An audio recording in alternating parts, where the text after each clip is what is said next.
ai karua ni volei Samuela, wase ndua. Ia ni sama te ko saula, sa lesu mai ko te vita ni sa mokuti ro tina mela kaiti. Sa tikumbungi rua mai sikilaki ko te vita. Nei ka tuli singa, raida, sa lako mai ndona tamata mai nei tiku ni walu, nei saula. Asa kanresu nono ni sulu, asa kamburaki, kina uluna nangele. Ia ni sa lako mai vite vita, sa tuba kina ngele ko koya, ka wakaroko. Asa ka wa te vita, o sa lako mai vei, asa ka wa ko koya, o san rombulo mai nono nei tiku na Israeli. Asa ka wa te vita, tatapuna ka sa daka. Mutukuna manda mai vei au. Asa ka ko koya, era san ro mai nei walu ko ira na tamata. Asa leo bunga, veira na tamata sa mbale mate. Asa mate talanga ko sola ki tsona dhani na lubena. Asa ka ko te vita wa na dorbo ka mai tukuna wa. O sa kilabo kai vei, ni sa mate ko sola ki tsona dhani na lubena. Asa ka ko koya na dorbo sa tuku tiko wa. Ni wala ko loa mai, na ulu ni bunua ko kilipoa. Reida, sa toko ni koya, na nono moto ko sola. Ka reida, sa dhidi muri koya, woleka, nangingi ni walu ke hira na tamata sa vondo ose. Ia ni sa reiki muri ko koya. Sa kune iau, asa ka dhivi au, ka wakaya, o iau saka. Asa ka vi au, o dheo iko, ka wakabua, ko iau saka into e hira na mela kaiti. Asa ka vi au, o mai tumanda i te kingo, ka wamati iau. Ni sa kani iau na rarau lewu, ni sa voti ko ve iau na nungumula. Ia, ka watu e tikina, ka wakamati i koya. Ni wa kila e na senga ni mbula rawa, ni sa mbali tu. Ia ka watura na isala waturanga, sa waka isala kina, ke nangato, sa wangato kina na lingana. Ia, ka wakautamai ki ke, vei ke muni ina nongu turanga. Asa taura na isulu te vita, kandre sulaka. Kara kita ka wakatelanga kina na tamata kede, era tiko batakaya. Arsa tangi aso, ka lolo kaya kabi manda, ena huku i sola, ena huku telanga i tsona adhani na luvena, ena hukunda telanga na tamata i tsioba, ena hukunda telanga na matangali Israeli, nira ambale ena i sele wau. Asaka ko te vite wana dorbo ka mai tuku wa, a kei vego iko, asaka ko koya, ko iau saka na luvenindo ala kaitani, na mela kaiti, asaka ba o te vita, e waka i vei, ni ko asianga ni rere, ni ntontoka yani na lingamu, waba mati koya ka lumuta ko tsioba. Asaka di waindu ave ira na dorbo ko te vita kakaya, motoro manda wala, moya viti koya. Asa mukuta mate ko koya, asa ka wa te vita, sambalei tiko ngana no mate, ni sambe taki ko nangusumu, ni ko sakaya, au sa wakamati koya, ka lumuta ko tiowa.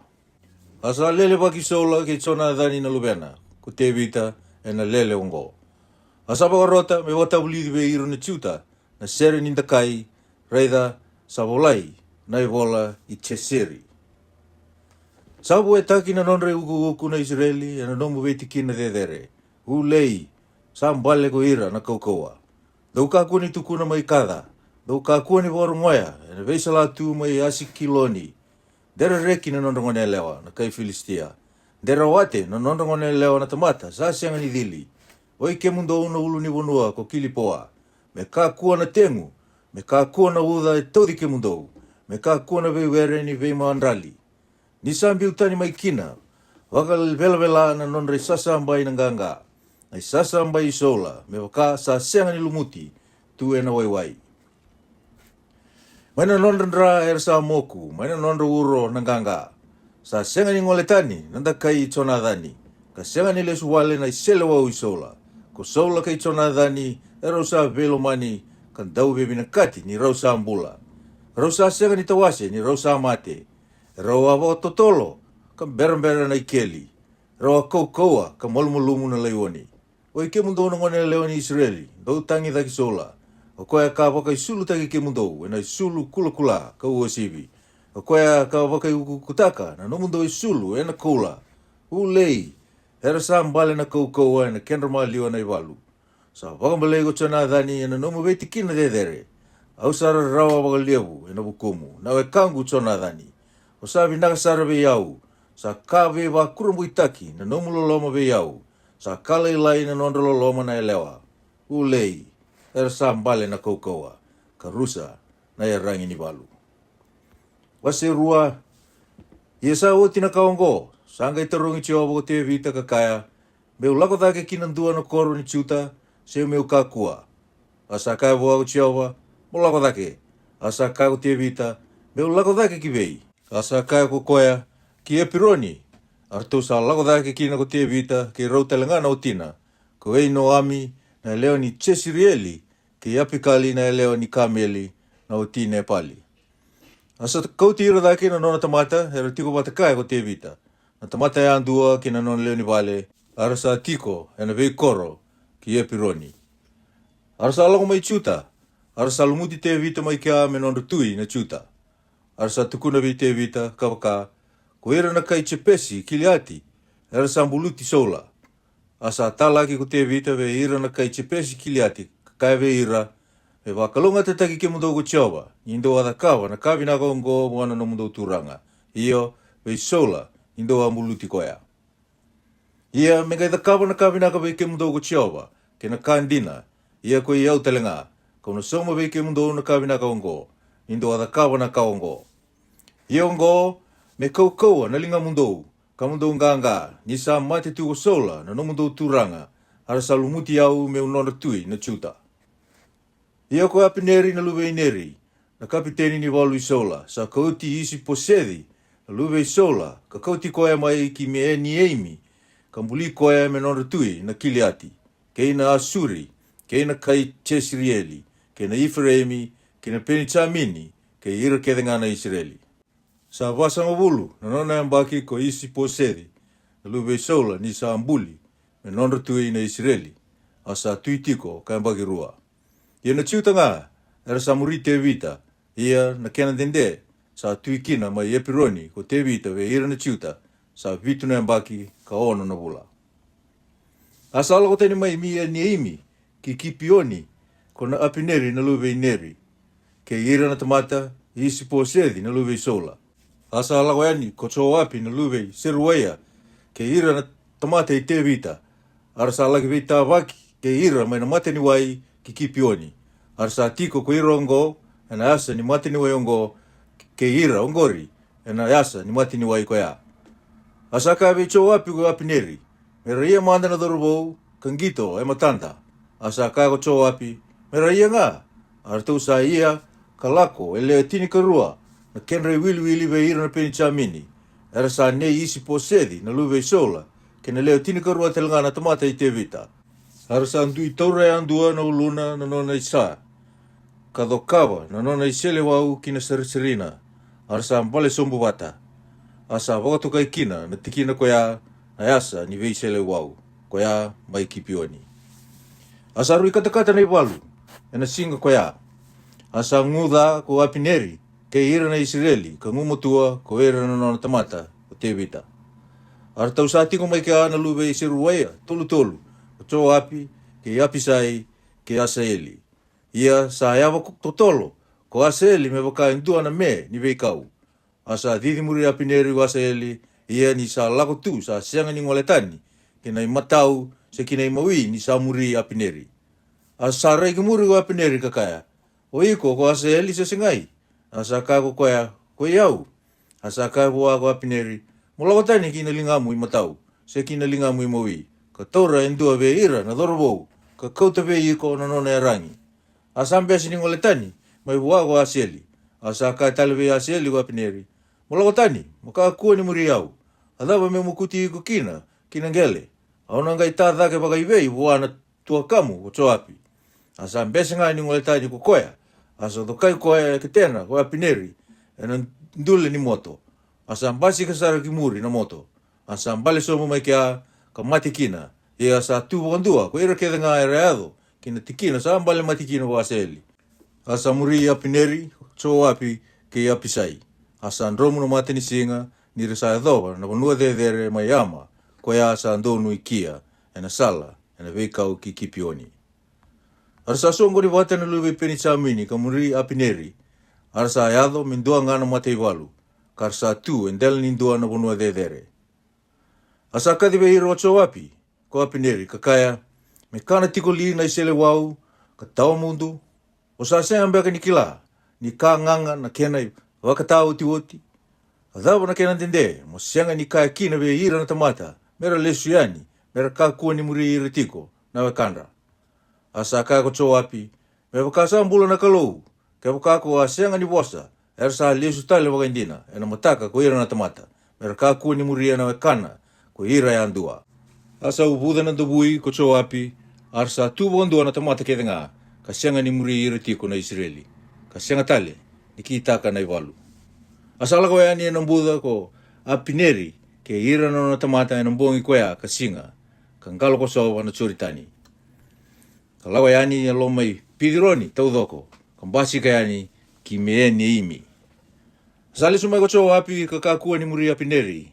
Ia ni sa wakasongo ni robati kedenga na tamata ko koya. Sa yaliwe ira le tini kadio na tamata ite vita ke asa eli. Ia ko ira na tamata ite vita sa mukuta mate ve ira na penichamini ke ira na tamata ia pineri le tolu na ndrau ka ono sangabulu. Arsa kauti asieli kambuluti koya na imbulumbulu itamana mai pedeliama. Asa lago tuko cho api ke ira na tamata na bongi koya asa kinda na mataka ve ira mai epironi. Wase tolu arsa wala wakandende ko ira na matangali sola ke ira na matangali te vita. Asa tumbudake me koko tiko ko te vita. Asa molomolu musombutiko na matangali sola. Asa sudu mai epironi so na lube te vita arto tangane. Ano na ulu mutua ko aminoni o koe sa sudu ve ei no ami na lewa ni chesirieli. Kena karua ko kili api o koe sa sudu ve api kali na lewa ni kameli na o tine pali. Kena katolu ko api salomi na lube i meaka na lewa na lube i talimei na tui kesuri. Kena kawa ko ato naija na lube i akidi. Kena kalima ko sefateia na lube i epitali.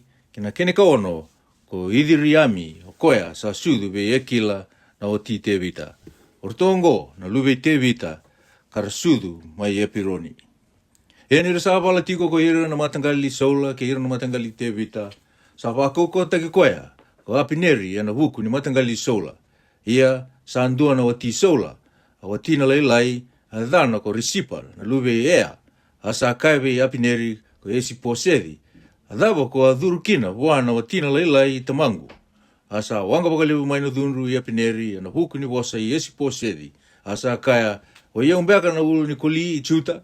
Au sa kataka pinaka na ngau na ongo kina matangali sola na tamamu ke ira tau na tadina ke na wekana ka senga ni suli iko kina linga i te vita.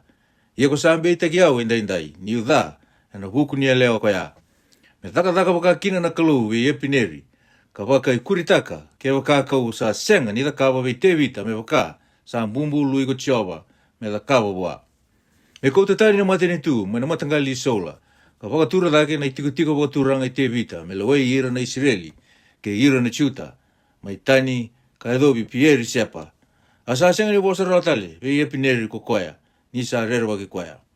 Asa talae so na mata vei te vita ko epineri e na bukuna ka merakaya nei dei na bonua asa ka telenga mendaru vea la latimanda ka reida ena tiko ke iko na lingangu me ukidi ira ke tenga na Israeli ve iko asa ka ko koea e vinaka auna ia na vea la latike iko ia sandua ngana ka kausa lewa ve iko ngo mo kako ni reida na matangu ke wakako sa sengamanda ni kauti mai kali mai na lube sola ni ko sa mai reide au. Asa talago te vite so na tamata ve isi po sedi na lube sola kakaya o sulia mai na watingu ko mai kali o koea ko aroata menongu e na duana ndrau na buso ni kai Filistia. Asa talaki ko isi po sedi kakauti koe mai buana o tina iyo mai ve palitieli na lube leisi.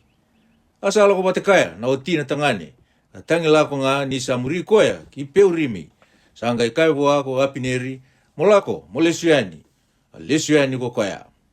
Asa vibusa ke ira na gasi ni Israeli ko apineri. Asa ka ko koea do angarai te vita liu mino mundo tui. Iongo mundo boadora ni sa bosa te te vita ko choba. Kabaka ena linga i te vita na nongu tomata ka una pakambula ira na nongu tomata na Israeli. Mai na linganda na kai Filistia. Kei na linganda na nondra meda ke nga. Asa bosa talanga ko apineri ve ira na penichamini. Asa lako ko apineri. Me posa taka ve te vita mai epironi na ka ke nga sa vinaka. Ve ira na Israeli ke ira ke nga penichamini. Asa lako mai ve te vita ke epironi ko apineri. Ke ira batakaya. Lewe prosa nga bulu na tamata. Asa daga mangiti ko te vita ve epineri. Ke ira na tamata sa lako batakaya. Asa kai ve te vitu ka pineri. Auna ia ka lako, ka pakasongo ni rabata ke ngana Israeli ve ke mani na nungu turanga na tui. Ka mera ia na ve lati ke mani mani lawa ira ke nga sabi. Ina kata na alumni. Asa talai pineri. Ya ni te vita, asa lako ko koya na bakadengu. Ia reda, sa tali mai ko ira tamata te vita, ke cho wapi, mai na matai walu. Asa livu na toki, sa kau mai. Asa siang ni tiko ke te vita, mai peruani ko apineri. Isa talai koya ni ko koya, asa lako na bakadengu. Ia ni sala ko mai ko cho wapi, ke ira ke ngana i walu era tiko batakaya. Sa tukuni be cho wapi, kawaka. Sala ko mai be koya na tui, ko apineri na lube ia neri. Asa talai koya ni ko koya, asa lako ngaya na bakadengu. Asala ko may buwana tui ko choapi kakaya. Ataba ko ni sa takawa. Raida. Sala ko may wiki muni ko apineri. Ataba ko ni atalay ko yan kina. Asala ko sarayan ko koya. Uni sa kilay apineri na luwian neri. Ni sala ko may ko koya. May wakatalay kimuni. Kami kila na numuni ba yala koyaki. Iya may kila nakakita nga ako ni sa takawa. Iya ni sala ko tani ko choapi may be te vita. Sa talay so na tamata may muri apineri. Arto sa wakali sugi koya may mate ni wai. May sira. Asa sianga ni kila ko te vita. Ia ni sa lisu mai ki epironi ko apineri. Sa kauti koea waka tiki kina mata ni koro ko cho api. Me vosa lo bua. Asa to kai koea mai kia e na kitena. Ai saunin rai ase li na te dina. Asa mati kina ko koea. Asa rongo de muri ko te vita. Asa kaya au sa sianga ni dala ko iau. Kina nongu mati ni tu. E na mata i tiowa ka sianga ni mundu. E na huku ni rai apineri. Na luwe neri. Membaleta na ulu i cho api ke na matangali tau dhoko i tamana. Ia me kakuni mundu, mai na matangali cho api na tamata sa turun rambalavu, sena buka. Sendua sa wakai titoko boli, sendua embale na isele wau, sendua en robua e na kakana. Arusapa ko mati api neri ko cho api ke api sai na te dina, ni sa waka mati aseli na te dina rau ko koea, mai kipioni, ni sa ia na iwalu. Asa kai ko te vito ve cho api. O era kere talenga na tamata, era sa tiko batakaya. Don resulaga na no mundo isulu, ka wodi ki mundo na isulu tanga, ka tangi da ke apineri.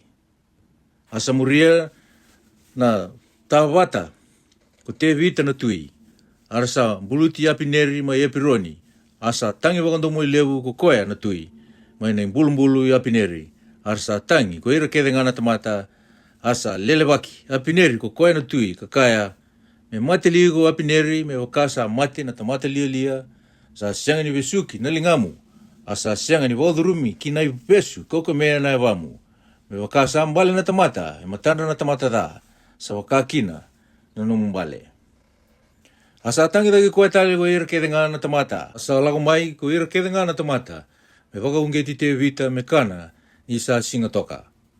Asam bumbului ko te vita kakaya, me taka waka kina ve iau na kalou, ka waka i kuritaka, ke waka kau sa tau lea na manrai, sindua na katani, ka menromu manda na mata ni singa. Arasa waka sa mataka na tamata na kakede nga, asa binaka ve ira, ka sa binaka waka kina, ve ira kede nga na tamata, na kakede sa takawa ko koe na tui. Asa kila ko ira kede nga na tamata, ke ira kede nga na Israeli, na singa koea, ni sa sianga ni vube koea, na tui, na mate, i epineri, na lube i neri.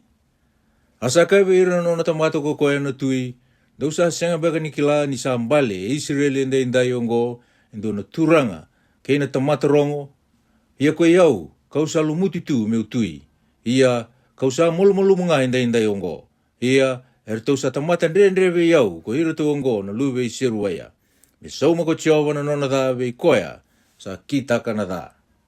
Wase ba? E ni sa rongoda na lube sola ni sa mate ko apineri mai epironi. Sa molu na lingana. Arsa kinroa ko ira kedenga na Israeli.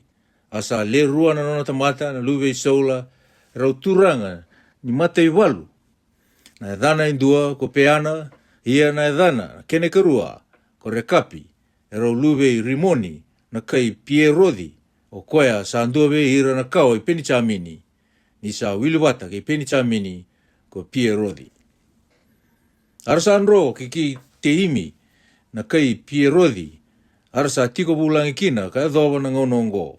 Ia sa andua na lube chona dhani, na lube sola, ka sa loki na vana rua sa baki lima ko koea ni sa kau mai chesi rieli na rongo ke sola ke chona dani. Asa ke veti koe dhake na elewa sa nona i mei a sa nro ye ni sa kusa rao ni nro ko koea sa lutu nungone a sa loki kina ia na dhana ko mefi po sede.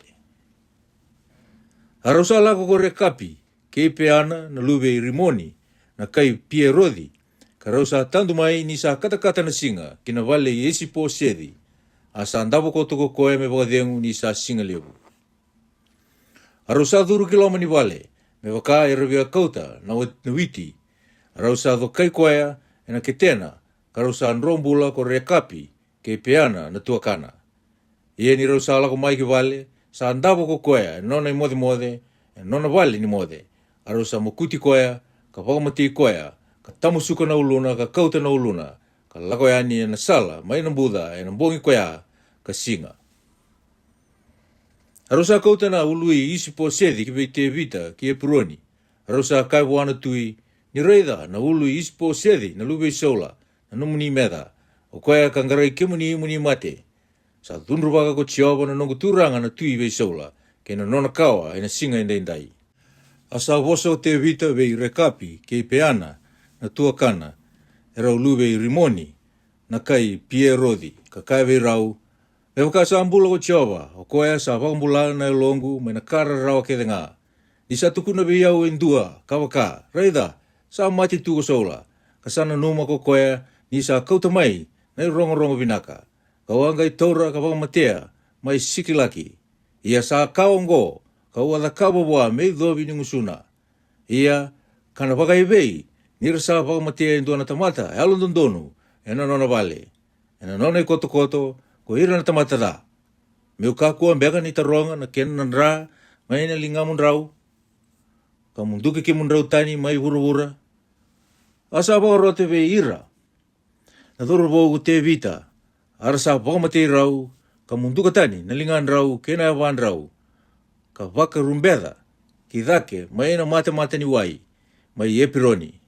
Arasa kauta na ulu yespo sedi ka mbuluta na imbulu e apineri mai epironi. Wase 5.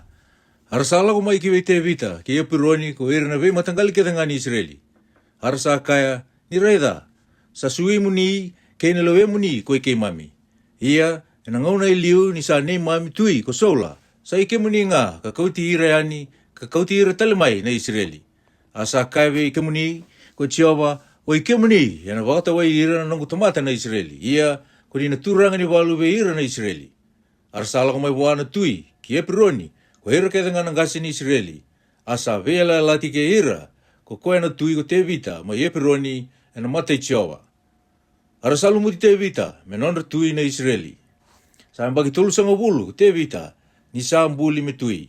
Sa tui tiko ko koea kaya mbagi wasanga bulu. Sa nonra tui na ciuta mai epironi kaya mbagi vitu ka hula ono. Asa nonra tui na Israeli ke nga ke na ciuta mai Jerusalemi kaya mbagi tolu sanga bulu ka tolu. Arasal lako ko koea na tui ke ira na nona tamata ki Jerusalemi ki ve ira na Chepu Saiti na itau ke ni wunua. Arasa vosa vei te vita kakaya ona sianga ni dhuru mai ki ke wakago sa sianga ni kauti ira tani na matamboko ke ira na loki ni risana numa sa sianga ni lawarao mai ki ke ko te vita. Asa kambana koro ni walu mai saiwoni ko te vita karawa ko ya na koro i te vita. Asa ka ko te vita ina singa ko ya o koe sa eado ki na ikeli. Kaya viti ira na Chepu Saiti ke ira na matamboko ke ira na loki ko ira kau sa data sara ena longu ena turanga ni walu ko koea. O koea era sa kaikina ena senga ni lago mai ki na vale ko ira na matamboko ke ina loki. Asa tiko ko te vita ena koro ni walu koea ka wakatoka na koro i te vita. Asa tara woli na koro ko te vita mai milo ka kauta kiloma. Asa tumbu tiko ko te vita ka yada sara. Asa tota ki koe ko chiova na kalou ni leo bunga.